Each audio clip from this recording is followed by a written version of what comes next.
আন্তর্জাতিক নারী দিবস উদযাপন সপ্তাহ 2026 উপলক্ষে পিরোজপুরে এক প্রেস ব্রিফিং অনুষ্ঠিত হয়েছে।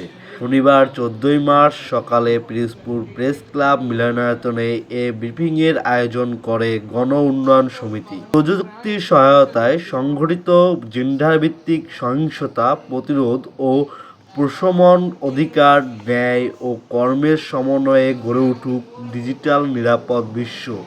এই প্রতিপাদ্যকে সামনে রেখে অনুষ্ঠিত ব্রিফিংয়ে সভাপতিত্ব করেন গণ উন্নয়ন সমিতির সভাপতি জিয়াউল আহসান।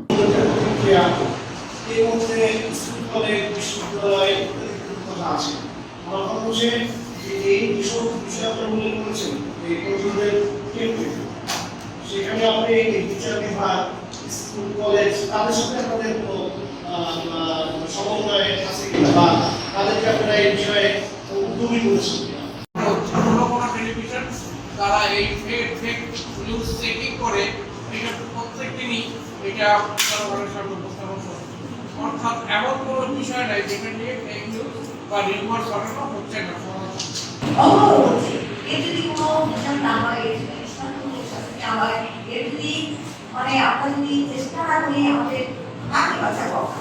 অনুমতি ছাড়া ব্যক্তিগত ছবি বা ভিডিও ছড়িয়ে দেওয়া, online blackmail, cyber stacking, digital নজরদারি, গোপন নির্বাচন, পরিচয় চুরি, জিপিএস ট্র্যাকিং, ভুয়া আইডি ব্যবহার করে ছবি পাঠানো, এমনকি প্রযুক্তিনির্ভর যন্ত্রের মাধ্যমে ব্যক্তিগত স্বাধীনতায় আসতে অর্থাৎ এটি এমন এক সহিংসতা রূপ যা অনলাইন ও অফলাইন বিভাগে নারীর জীবনকে আতঙ্ক, সামাজিক বিচ্ছিন্নতা ও অনিরাপত্তার মধ্যে ফেলে যায়। একটা নেতিবাচক প্রভাব সাধারণ মানুষের মধ্যে পড়ছে।